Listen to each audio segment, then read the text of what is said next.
nome é Carolina e hoje eu vou falar um pouco sobre Teacher Noticing, mais especificamente sobre 3 capítulos desse livro. O livro é esse, ele é um livro editado pelos autores Miriam,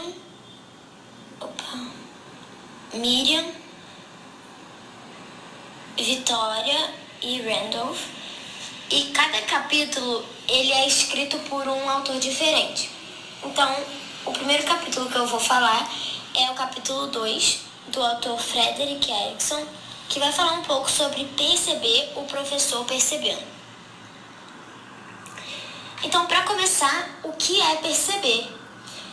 Bom, perceber é um ato natural de observar, é comum em nossas vidas e todos nós estamos sempre percebendo alguma coisa, observando o mundo à nossa volta.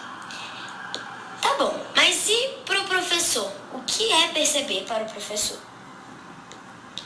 É um processo ativo, onde o professor deve estar ciente do estado da sua sala, interpretar e escolher quais estímulos ele deve focar e quais ignorar.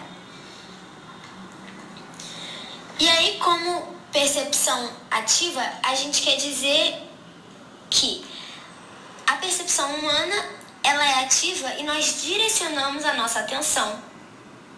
E aí pagamos o preço por isso. Esse pagar o preço, ele pode ser bom ou ruim. Na verdade, é mais no sentido de que você pode prestar atenção em algo que depois não tenha tanta importância, ou pode prestar atenção em algo que vai ter importância. Um exemplo são 2 pessoas indo a um cinema. Uma delas pode focar mais em figurino, na caracterização do personagem, e a outra pode focar na trilha sonora, no cenário, em outros aspectos. Isso quer dizer que uma presta atenção melhor do que a outra? Não. Quer dizer que depois, se eles saírem de lá e a crítica estiver falando sobre o figurino, vai pagar o preço por isso, porque não foi o que ele prestou atenção mais lá. Mas não necessariamente é uma coisa ruim ou boa. É apenas algo que o autor descreve que, pelo fato de nós direcionarmos nossa atenção, a gente pode variar de prestar atenção em algo realmente relevante ou não. E aí um panorama geral desse capítulo é que ele vai tratar sobre perspectivas e primeiras descobertas no estudo dos professores em séries iniciais. Então, o estudo inicial da percepção do professor foi o estudo que o Frederick Erikson, começou por volta de 1981. E aí, ele usou de 2 definições do John Dewey na sua dissertação para falar um pouco sobre a atenção. Ele fala então sobre a atenção exterior e a atenção interior. A atenção exterior é aquela atenção que a pessoa, ela aparenta estar prestando atenção. Ela é dada a um livro ou um professor como sendo um objeto qualquer. E é mais manifestada nas atitudes do que no pensamento. Então, provavelmente, aquela pessoa que ela tá lá sentada, olhando para frente, sem conversar, mas ela pode não estar prestando atenção em nada que está sendo dito ali. E está reservando a sua mente para prestar atenção nas coisas que ela acha que realmente importa. E a atenção interior, ela é uma atenção genuína. É doar sua mente sem reserva ou qualificação para o assunto que está em questão. É uma condição fundamental e ela pode vir ou não associada a um comportamento de prestar atenção. Por exemplo, um aluno pode estar olhando para a janela, mas está prestando atenção no que está sendo dito pelo professor. E um aluno pode estar quietinho, olhando para frente e não está prestando atenção no que está acontecendo naquele ambiente. Isso não quer dizer que, então, todo aluno que olha para a janela presta atenção e todo aluno que está quietinho, olhando para frente, não presta atenção. Apenas quer dizer que você não deve focar no que está sendo mostrado. Então, ele vem e fala: Tá bom, mas e quando o professor não sabe diferenciar essa atenção dos seus alunos? O que isso pode gerar, né, numa turma? E uma coisa que isso pode gerar é uma má interpretação do professor, em achar que os alunos são mal educados. Outra coisa também é que quanto mais o professor ensina sem aprender a fazer as reflexões críticas, mais ele se engana em suas visões. Então, ele pode formar toda a técnica dele como professor com base numa turma que está tendo apenas atenção exterior.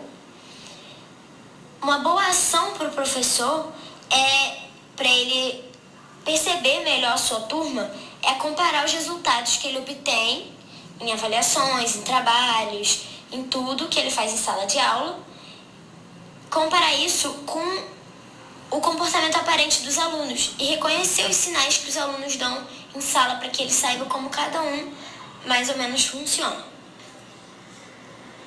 E aí uma frase que eu gostaria de destacar é: uma experiência pedagógica requer reflexões com ações. Isso é condição necessária para o crescimento mental do professor. Então, sempre refletir sobre o que está acontecendo e agir com base nisso que você está refletindo. Então, em 1982 a 1985, o Frederick Erikson começou um estudo intensivo sobre o que os professores de séries iniciais prestam atenção enquanto eles ensinam. E aí o título que ele deu para esse trabalho dele foi Teacher Practical Ways of Seeing and Make Sense, que fala sobre maneiras práticas do professor ver e fazer sentido. Como era esse estudo? Ele examinava 10 professores, dos quais 5 eram estagiários com até 1 ano de experiência e 5 eram professores com cerca de 10 anos de trabalho. Eles iam nas escolas nas escolas públicas, e faziam observações e gravavam algumas cenas, né, da sala de aula. Então, o objetivo deles era comparar os professores experientes com os inexperientes, prestar atenção tanto no que o professor percebeu durante a sua aula, como durante o momento de assistir ao vídeo. Então, eles também observavam os comentários que eram feitos quando era assistido o que aconteceu em sala. Não necessariamente o professor assistiu o seu próprio vídeo, poderia assistir a aula de outro professor. E o foco era observar quais eram as percepções, exatamente do que eu falei, dos professores assistindo a aula de outros professores. E aí os resultados que eles chegaram foram alguns tipos de percepção que eles encontraram naqueles professores. Em 2, na maioria, e aí eles listaram esses tipos de percepção que foram vistos. Então, um tipo de percepção foi a percepção seletiva. Os professores eram muito seletivos, ou seja, eles davam atenção a uns fenômenos e a outros não. Isso é explicado pelo autor como uma coisa que acontece muito, porque na sala de aula tem muita interação acontecendo e o processador humano, digamos assim, não consegue captar tudo que está acontecendo num ambiente tão dinâmico, tão rico assim em detalhes.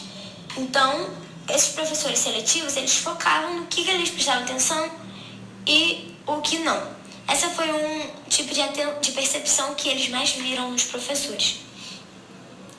A outra foi a multidimensional. Ou seja, os professores prestavam atenção nos assuntos, comportamentos e outras coisas que estavam acontecendo. Eles não tinham tanto esse filtro que os seletivos tinham. Eles, então, focavam, exemplos aqui, no jeito que o aluno escrevia, nas expressões faciais, em ações que aconteceram naquele dia específico. Eles tinham essa percepção mais multidimensional. A percepção muito instrumental, eram professores mais oportunistas no modo deles de prestar atenção. Então eles sabiam fazer escolhas e fazer uma triagem do que eles queriam prestar atenção, dando atenção apenas para o que precisava de atenção. Nesse instrumental, eles encontraram até uma professora que ela gostou muito da experiência com o vídeo, porque ela se sentiu vendo coisas que ela não via no cotidiano dela.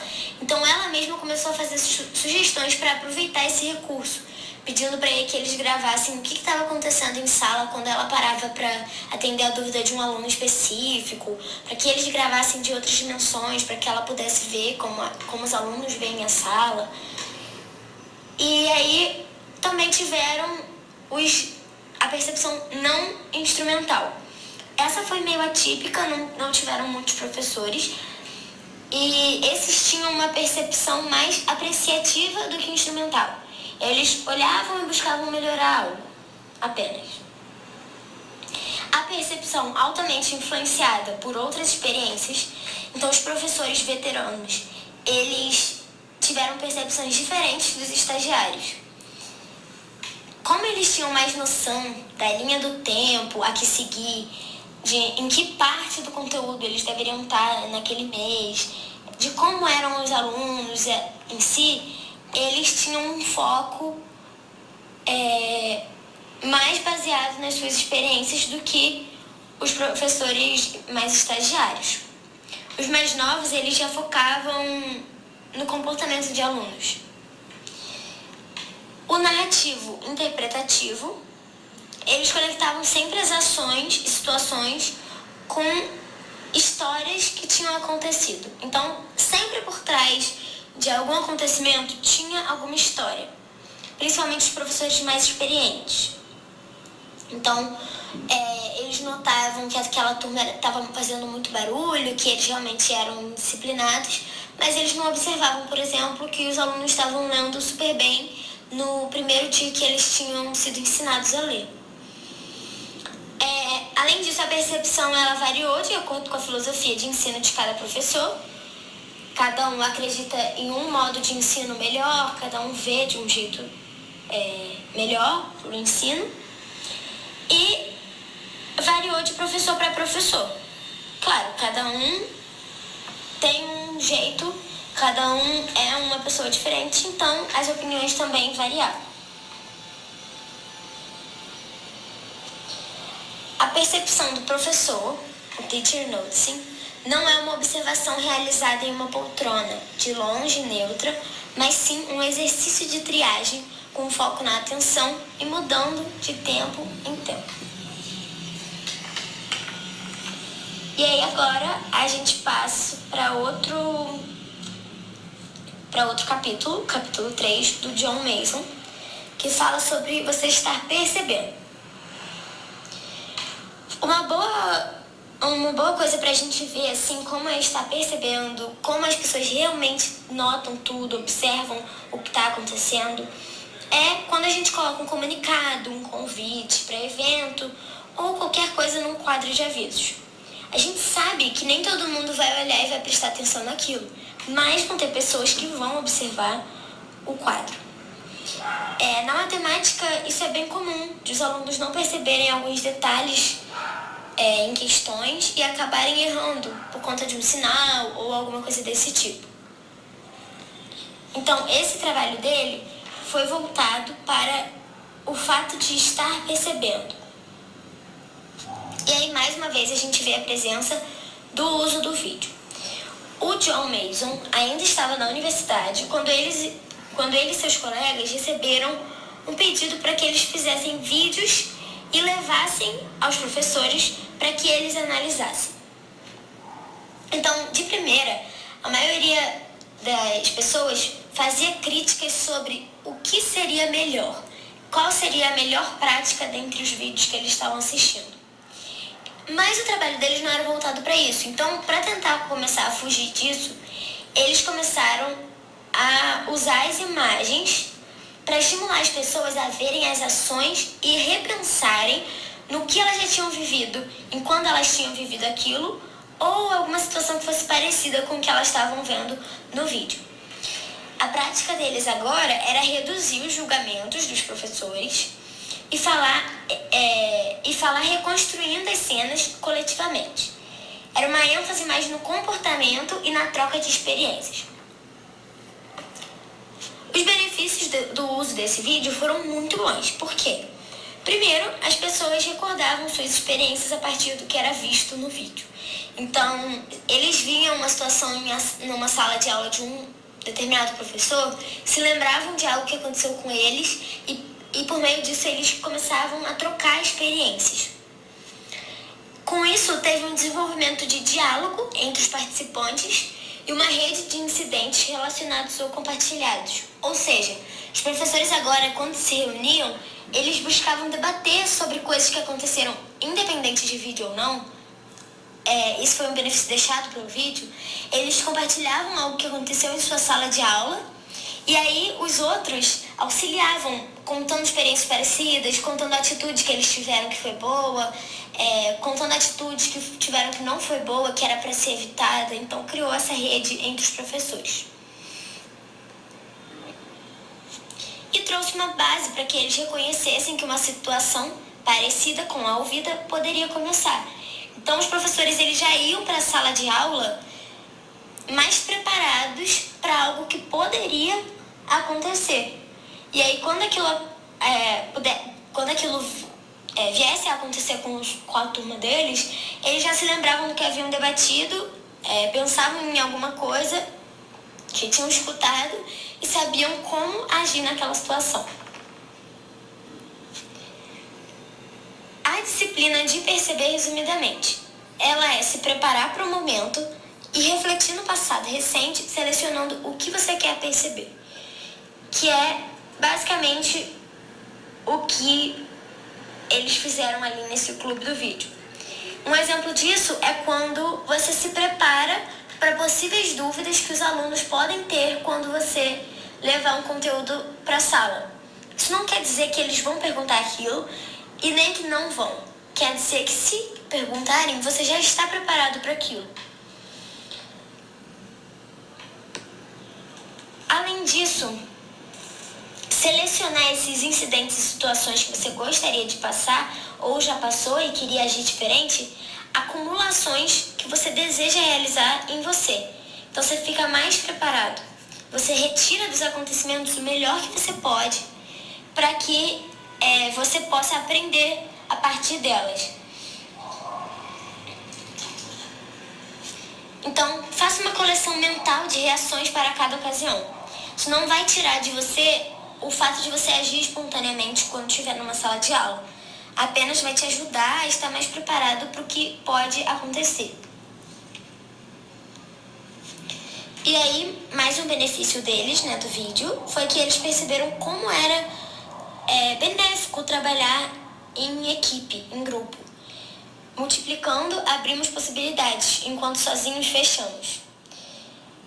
Imaginando que a gente vai desvendar um enigma, a gente pensa que parece bem tranquilo e confortável você sentar, resolver tudo no seu tempo, pensar da sua maneira, em silêncio, tranquilo. E que ninguém vai te perturbar com opiniões contrárias ou coisas do tipo. Mas se pararmos para imaginar a gente resolvendo um enigma em equipe, você acha que está quase resolvendo o enigma, então vem um dos seus colegas, de grupo, e levanta uma outra ideia totalmente diferente, aí outra pessoa discorda de outra forma. Isso se torna bem mais complexo, mas também se torna rico em significados e interpretações e multiplica as possibilidades de pensamentos que você pode ter.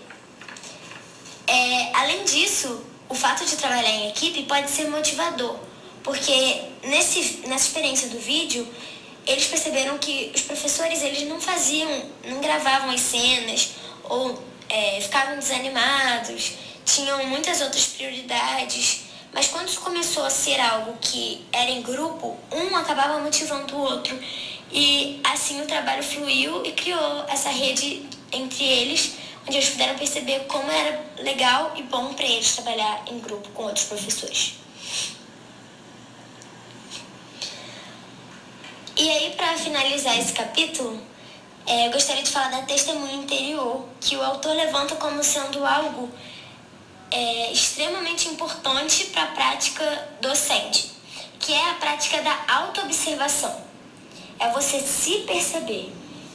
Então, por meio da disciplina da percepção, onde você reflete no que agiu e se prepara para o futuro, você pode construir o que é chamado de testemunho interior. É essencial para você observar enquanto você está agindo. É como nessa figura aqui. A gente pode ver que tem um pássaro que está aqui observando e o outro está aqui se alimentando. E eles estão juntos. Então isso é uma ilustração do que é essa testemunha interior. É você estar plenamente prestando atenção no que você está, no ambiente que você está. É estar ali por inteiro, percebendo o que está acontecendo, observando e refletindo enquanto você está agindo. Um exemplo bem claro disso é quando a gente está resolvendo alguma equação ou alguma conta muito grande, que você para no meio e pensa, será que está certo?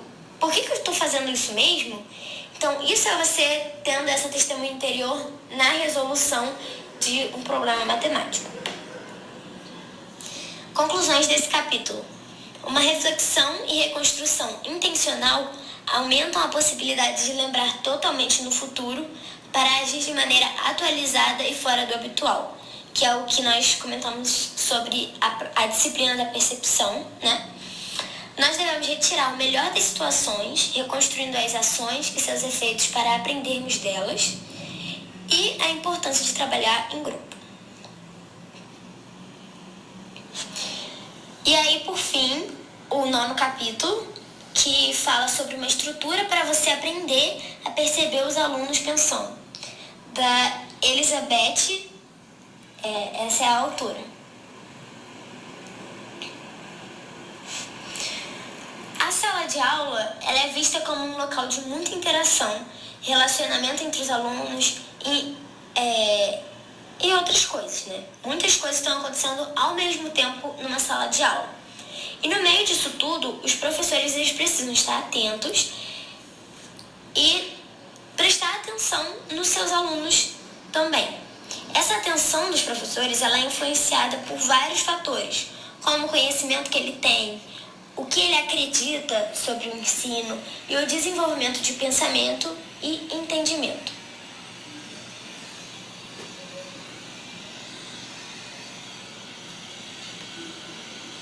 Então, pela sala de aula ser uma configuração complexa, com variedade de interações, essas análises por parte do professor, elas se mostram como um desafio, porque nem sempre eles conseguem designar tarefas para os alunos que os faça conseguir prestar atenção nisso que foi falado, no pensamento e no entendimento que os alunos estão tendo. Então, uma proposta que foi dada para que os professores eles percebessem melhor foi que eles focassem no ensino da criança e no seu pensamento para que eles conseguissem promover o ensinar e o aprender mais entendível e conduzir os alunos a mais realizações. Então, o que eles fizeram para que eles pudessem aprender a perceber melhor seus alunos? Foram encorajados a adotar uma abordagem centrada no aluno e diminuir o ritmo que eles ensinavam, né? Para que o aluno ficasse mais atento ao que ele fala e faz. Mais uma vez, a gente vem falar sobre o vídeo e aprendizagem. Isso é algo que a gente nota, então, que se mostrou muito eficiente para esses 3 autores diferentes nos seus trabalhos, nas suas pesquisas. Nessa imagem, a gente vê, né, o challenge, o desafio, que era usado na Copa. Como que acontecia? Quando o juiz oficial tinha dúvida em algo, ou ele não conseguia ver uma cena, ou ele queria rever para ter certeza, ele recorria ao árbitro de vídeo. Para o professor, o uso do vídeo é assim também. Além de ser uma ferramenta muito fácil de usar, tem vários benefícios. Por exemplo, ele pode conseguir, pelo vídeo, analisar mais do que ele consegue analisar durante a sua aula. O vídeo pode ser visto várias vezes. Ele pode usar o zoom, pause, perspectivas diferentes para que ele consiga enxergar sua turma do jeito que ele deseja. Ou seja, o vídeo permite ao professor observar eventos que aconteceram e que na hora ele não conseguiu agir ou ele não viu. E esse vídeo tem sido usado para ajudar o professor no julgamento profissional e a raciocinar a complexidade da prática de ensino. E aí que começou o Clube do Vídeo. Como funcionava mais ou menos? Eram professores de 4ª e 5ª série que tinham de 1 até 20 anos de experiência. As reuniões duravam por 1 hora e 15 e aconteciam depois das suas aulas. Eles se reuniam 1 ou 2 vezes no mês. E em cada encontro, eles assistiam a 2 vídeos e discutiam sobre eles. Não necessariamente cada um assistia o seu, portanto.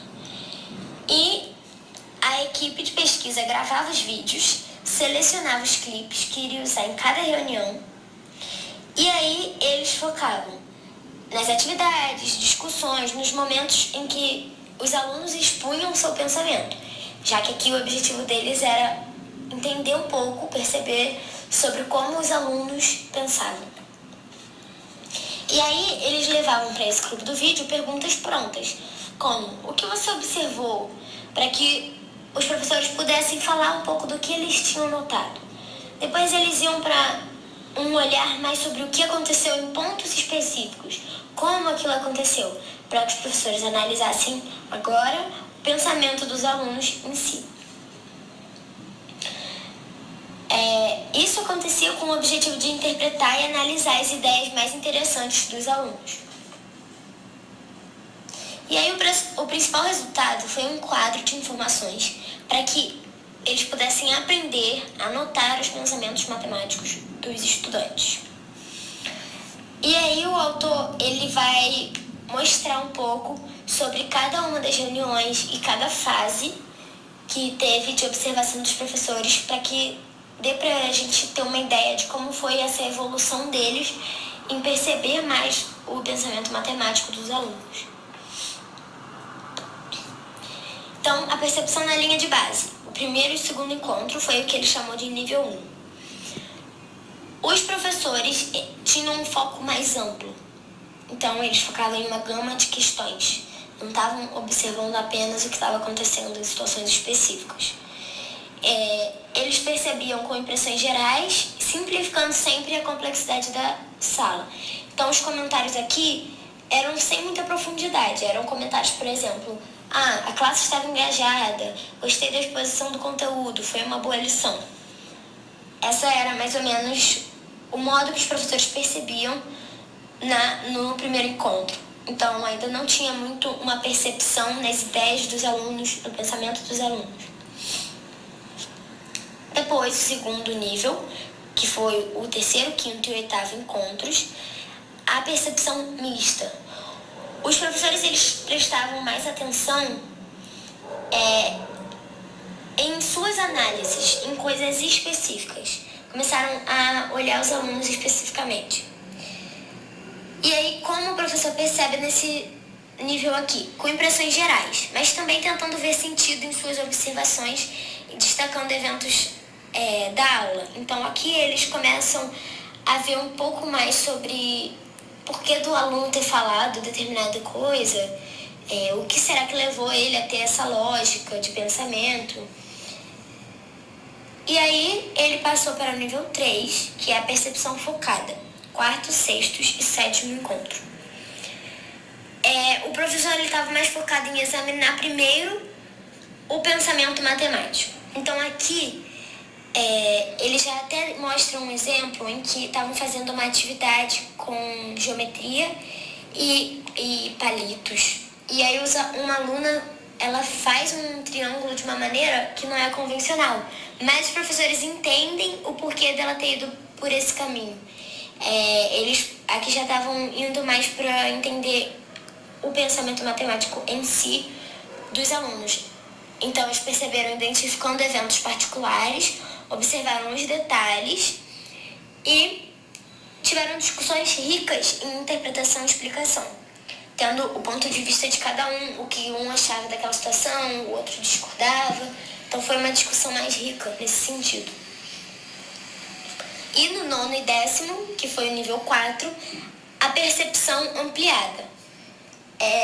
O foco no pensamento matemático e também na pedagogia do professor. Então eles começaram a ver não só o aluno, mas também o modo como eles estavam agindo na sala de aula. E o professor aqui, ele percebe do mesmo modo que no nível 3, mas agora eles propõem soluções pedagógicas alternativas, tentando conectar suas observações às características centrais do ensino. Essa avaliação aqui, diferente do que poderia ser feito no nível 1 e 2, ela não tem mais, quando eles falam, sobre soluções pedagógicas, não tem mais um tom de julgamento como era no nível 1 e 2. Porque agora eles começaram a fazer análises e interpretações das coisas que estavam acontecendo. Então era com um objetivo realmente de ir melhor e não de estar julgando a ação do professor na sala de aula. Então a gente vai para a conclusão desse capítulo,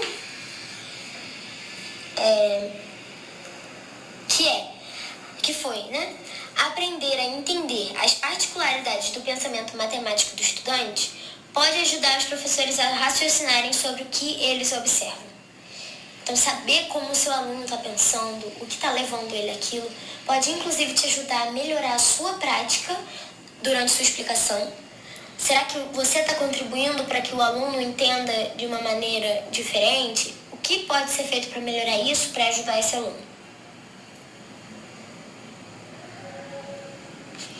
O vídeo é uma ferramenta que, se usada corretamente, ajuda o professor a se engajar na reflexão produtiva do ensino e da aprendizagem dos alunos. Vimos isso nos 3 capítulos, E vemos o quanto isso é bom para ajudar na prática reflexiva do que está acontecendo ali e naquilo que você não consegue perceber. E a prática leva o professor a perceber melhor. Como a gente foi vendo ali, ao longo dos níveis que ele foi colocando, no 9º e 10º encontro, os professores já estavam do jeito que o estudo gostaria que eles estivessem, analisando tanto a prática do professor como a prática do aluno em sala de aula e a maneira pedagógica de se ver isso. Muito obrigada.